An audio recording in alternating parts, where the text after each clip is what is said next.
صاحب سوال کیجیے گا. دیکھیں، یہ مفتاح صاحب نے بالکل صحیح بات بولی کہ عمران خان صاحب نے جو سپہ سالار کی تعریف کی ہے اور مسلسل تعریف کر رہے ہیں، وہ مسلسل پیغامات بھجوا رہے ہیں کہ مجھ سے مذاکرات کرو، لیکن شاید ابھی جو مذاکرات کرنا چاہتے ہیں طاقتور حلقے، وہ اس کے لیے تیار نہیں ہیں، کیونکہ بیگیج بہت ہے.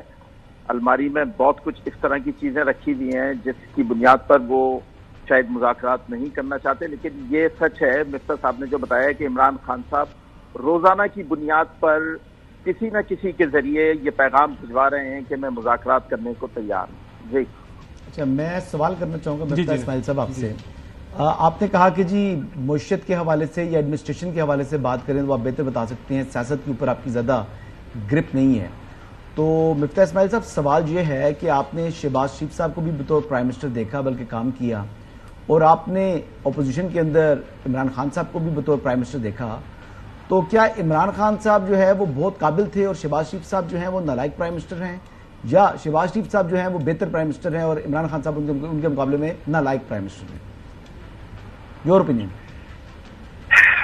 سر دیکھیں، میں کسی فرد کے اوپر اس طرح کی رائے کا اظہار نہیں کروں گا کہ وہ نالائق ہے یا قابل ہے یا وٹ ایور، مطلب بہتر کون ہے؟ سب میں گزارش کر رہا ہوں، سب اپنی اپنی محنت اور اپنی اپنی سمجھ سے کرتے ہیں. خان صاحب کا ایک ورلڈ ویو تھا کہ جس کے تحت پاکستان میں صرف ایک مسئلہ تھا، کرپشن، اور اگر وہ کرپشن ختم کر دیں گے تو ٹھیک ہو جائے گا. لیکن خان صاحب کو صرف اوروں کی کرپشن نظر آتی تھی، ان کو عثمان بزدار کی کرپشن نظر نہیں آتی تھی، ان کو فراگوگی صاحبہ کی کرپشن نظر نہیں آتی تھی، دیگر لوگوں کی کرپشن نظر آتی تھی. تو لہٰذا انہوں نے مجھ کو پکڑ کے جیل میں ڈال دیا، شاہد عباسی کو جیل میں ڈال دیا اور احسن اقبال کو جیل میں ڈال دیا. ایک مثال آپ کو دے رہا ہوں جن کا کسی میں اللہ کی مہربانی سے کوئی کرپشن سے دور دور تک کوئی واسطہ نہیں تھا. تو وہ ایک ورلڈ ویو تھا جس کے تحت بس پکڑ کے اپنے اپوزیشنز کو جیل میں ڈال دو. اور اب میں سمجھتا ہوں کہ شاید خان صاحب ان چیزوں سے سیکھے ہوں گے، اللہ نے چاہا تو سیکھے ہوں گے. تو اب اگر نئی مرتبہ ان کو پاری ملی تو فرق آئے گا. شہباز شریف صاحب بہت عرصے تک صوبے میں حکمراں رہے، اور صوبے کے اندر پر یہ ہوتا ہے کہ آپ کو پیسے وفاق دے دیتا ہے وافر، آپ کو صرف خرچ کرنے ہوتے ہیں. وہ بڑا ڈفرینٹ کانسیپٹ ہوتا ہے. جب وفاق میں آپ وزیر اعظم بنتے ہیں نا، تو آپ کو سارا دن پیسے جمع کرنے ہوتے ہیں. وہ ایک ڈفرینٹ مائنڈ سیٹ ہوتا ہے. وفاق ڈفرینٹ طریقے سے چلتی ہے. آپ دو بیوروکریٹ اپنے فیوریٹ سے لے کر حکومت نہیں چلاتے. وزیر بھی اس میں بڑے قابل ہوتے ہیں، یا قابل نہیں بھی ہوتے تو کم از کم پاورفل ہوتے ہیں. تو ایک ڈفرینٹ طریقہ کار ہے. تو کوئی بھی پرفیکٹ نہیں ہے اور کوئی پرفیکٹ نہیں ہے. بالکل صحیح. اسماعیل کے مجھ میں بھی بہت نقص ہیں، سب میں نقص ہوتے ہیں. اچھا مفتاح صاحب، آپ نے بات کی معیشت کی، بالکل چونکہ آپ کا یہ ایریا ہے پاکستان کے اندر، آپ نے دیکھا یہ نیا ایک رواج، یہ جو ہم دیکھ رہے ہیں کہ فائر وال آ رہی ہے، انٹرنیٹ جو ہے وہ سلو ڈاؤن ہوتا جا رہا ہے. آج کل جو ڈیجیٹلائزیشن کا دور ہے، آپ کو پتہ ہے، مطلب پوری دنیا سے انویسٹمنٹ آنی تھی. اب اس کے اوپر کافی لوگوں کے خدشات ہیں، کنسرن ہیں کہ یہ کیا ہو رہا ہے پاکستان کے اندر. تو آپ کیا مشورہ دیں گے پرائم منسٹر نواز شریف صاحب کو کہ یہ جو انٹرنیٹ کے اوپر حملے ہو رہے ہیں، مطلب اس کے اوپر پرائم منسٹر شہباز شریف صاحب کو کہ وہ کیا کریں گے، مطلب اس کا کوئی حل نکالیں گے، یا پھر ٹھیک ہے کہ ہم نے بند کر دینا ہے کہ کیا، کیونکہ ہم نہ یو اے ای ہیں، نہ یہاں پہ بادشاہت ہے، نہ ہم چائنا ہیں، یہاں پہ ون پارٹی رول نہیں ہے.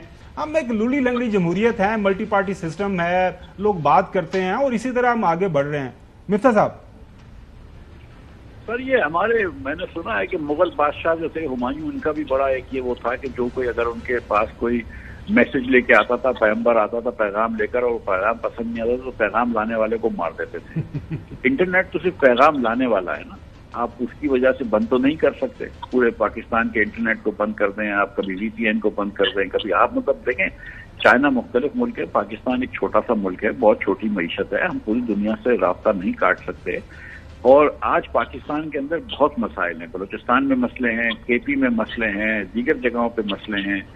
ہم کو جو ہے اس کے اندر جذبات سے اور غصے سے کم اور بردباری سے اور سمجھداری سے کام زیادہ لینے کی ضرورت ہے.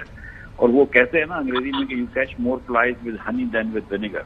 تو تھوڑا سا اگر ہم تھوڑا سا اپنا رویے کو نرم کر لیں تو میرے خیال سے اس میں زیادہ بہتری ہوگی، بنسبت اس کے کہ آپ کتنے فرنٹ پہ آپ ایک ساتھ جہاد کریں گے.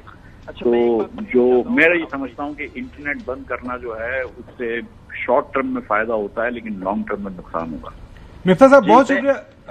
میں ایک چیز پوچھنا چاہتا ہوں. مجھے بات کرنے کا موقع نہیں ملا مفتاح صاحب سے. میں ایک چیز مفتاح صاحب آپ سے پوچھنا چاہتا ہوں. آپ نے بات کی بردباری کی اور سمجھداری کی اور ذمہ داری کی، اور آپ نے بتایا کہ پاکستان میں کافی زیادہ ڈسٹورشن ہے ہر فرنٹ کے اوپر.